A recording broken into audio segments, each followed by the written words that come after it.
Hello everyone, we are back with the second video on the presentation skill. In the first video, we talked about how to create a skeleton of the content that we want to put in our slide. That was the pre-planning stage that we discussed in detail.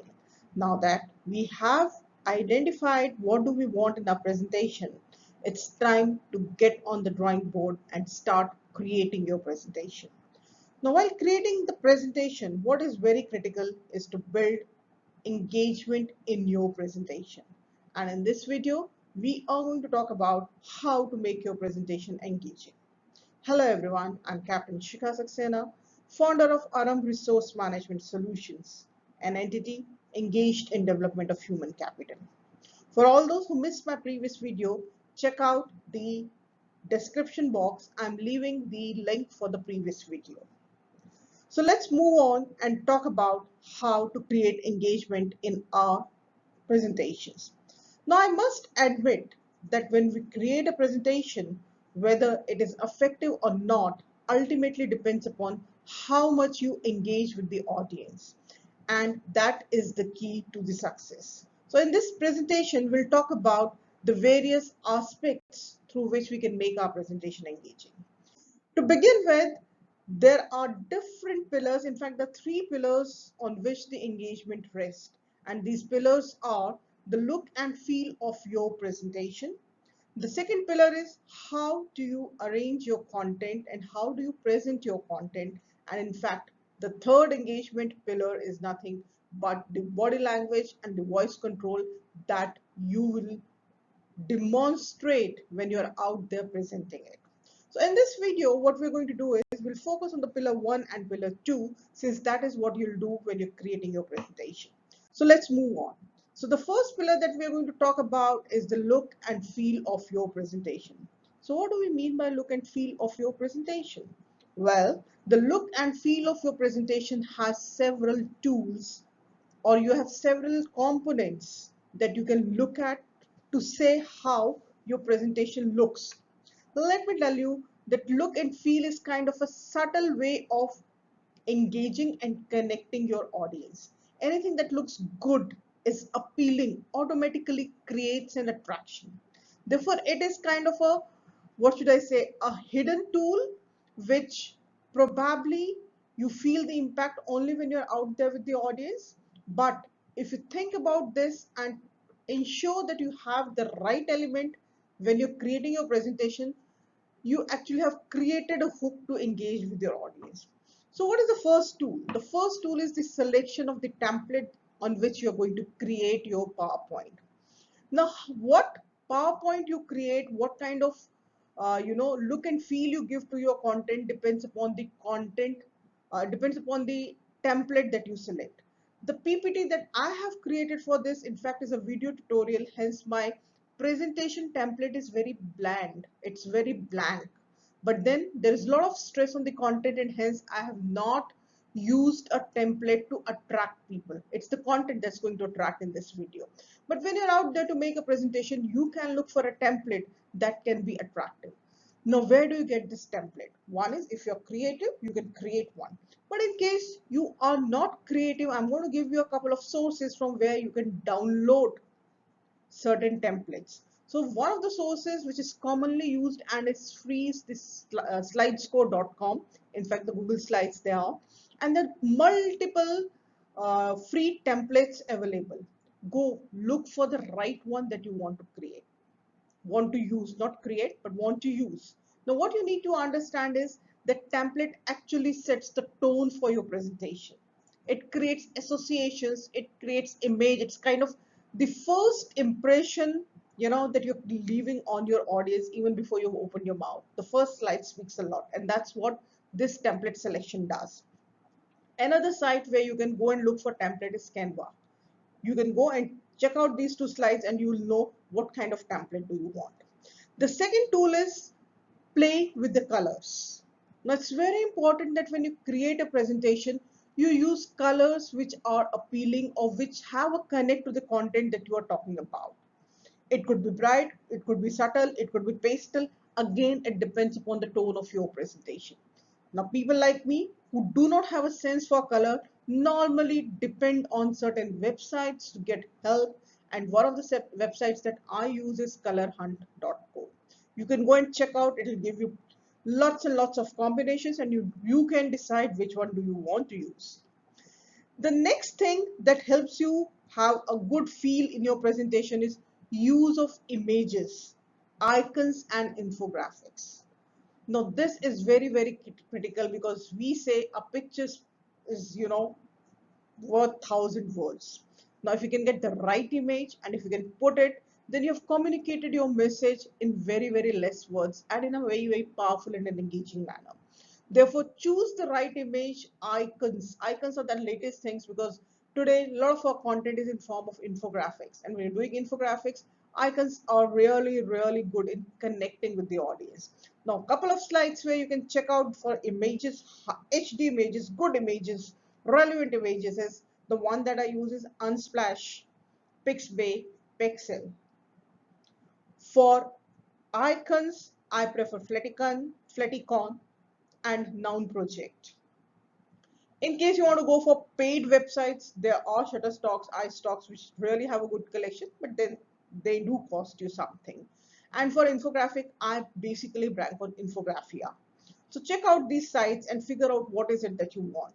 And the fourth tool that helps you create engagement as far as your look and feel of the presentation is concerned is the play with the animation and transitions. Now these are nothing but the PowerPoint tools. If you know how to use animation, animation alone can bring lots and lots of engagement in your tool. The entrance, the exit, the timing, everything, engages your audience. And it is advised that you don't show everything to your audience in one go, but do it over a period of time.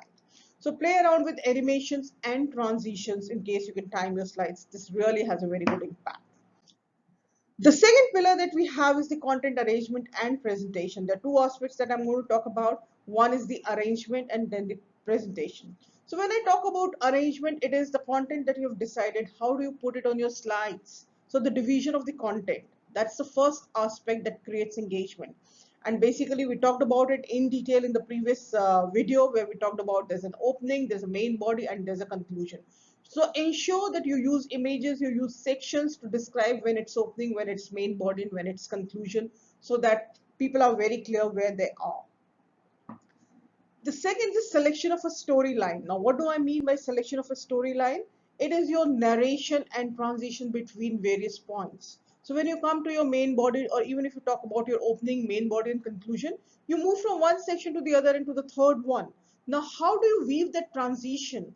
How do you weave that movement? That what do you speak? What hooks you create? That narration and that transition is very, very important. It should be seamless, flowing, and that's when you are able to engage your audience into it. The third is revisiting the key points. We talked about it in our previous slide. We talked about key point, key message, objective.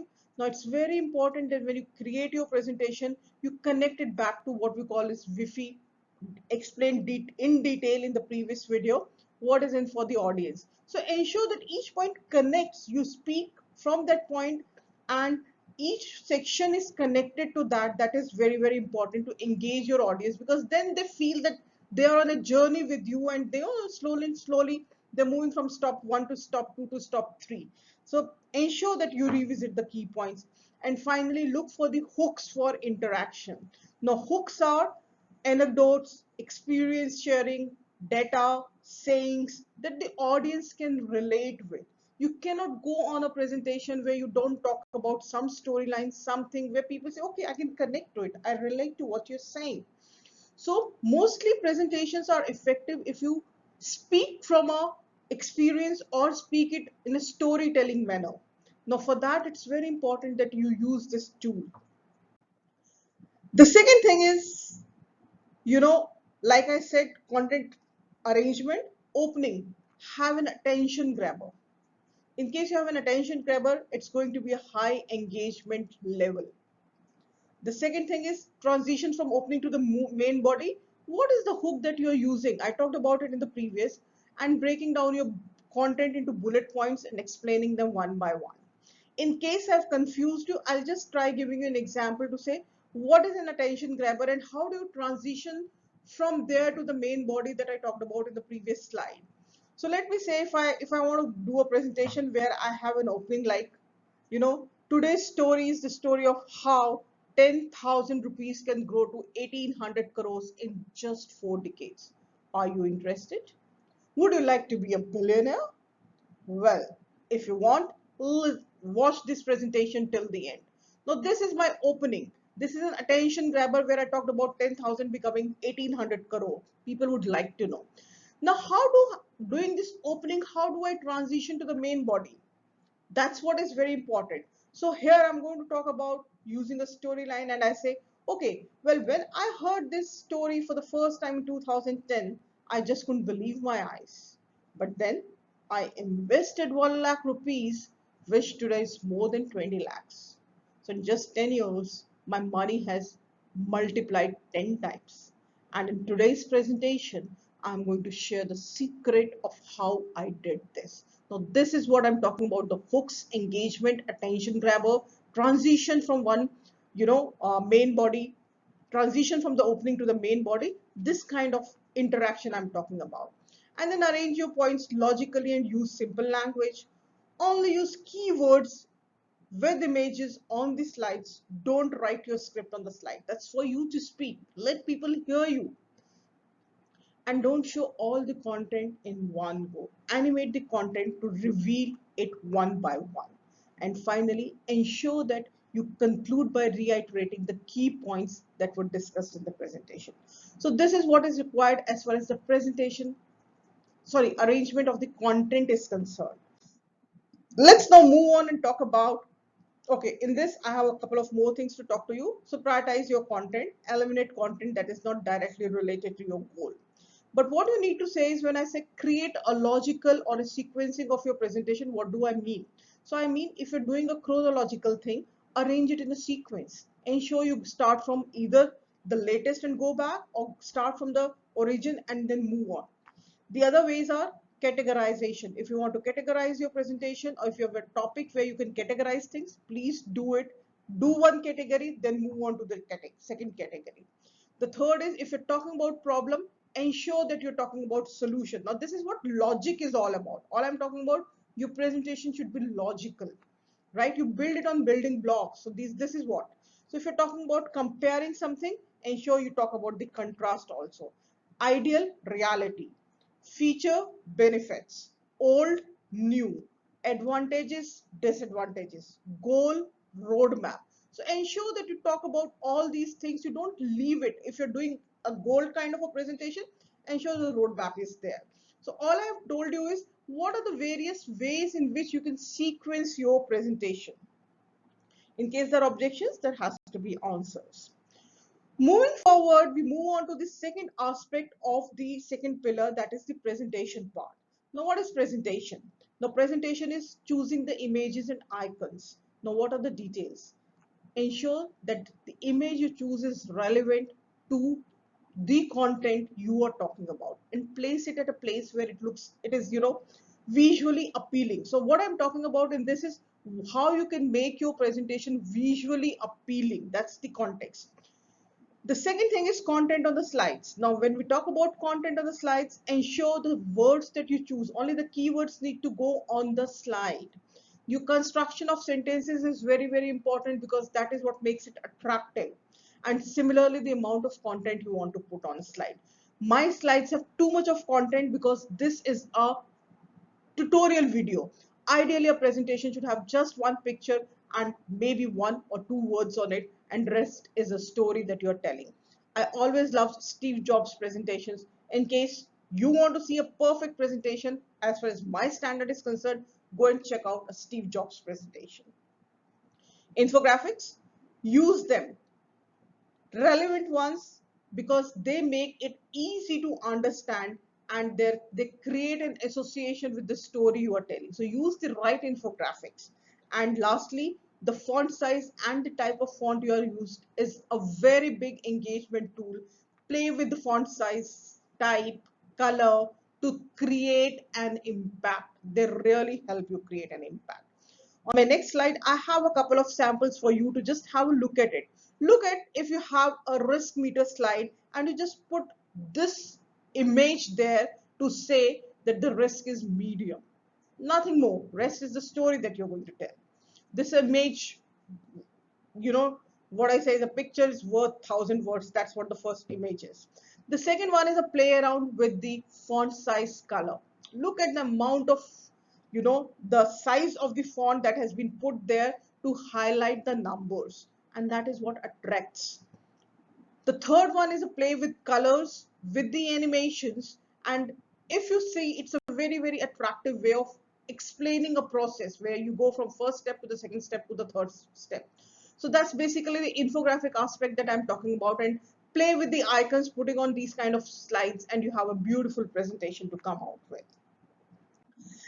Some do's and don'ts when you create your presentation or the PowerPoints, use bullet points. Don't go in for too long sentences. Ideally, a slide should not have more than five points on a slide, and not more than 6 words per point. That's the maximum you can go. The font size ideally should be 18 to 20 for the body, and 20 to 30, 24 to 30 for the title, so that person sitting at the back is able to see it. Avoid too much of animation, because then people are more engaged in animation and are not listening to what you are going to speak. And avoid using all caps. That's not how we do it, right?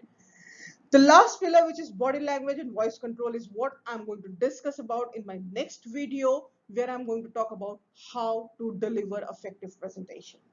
So with video 1 and video 2, what I have told you, how you can create your presentation and build engagement in it. How did you like this video? Leave your answers in the comment sections. And if you like this video, please do subscribe, like, and share. Happy making presentations.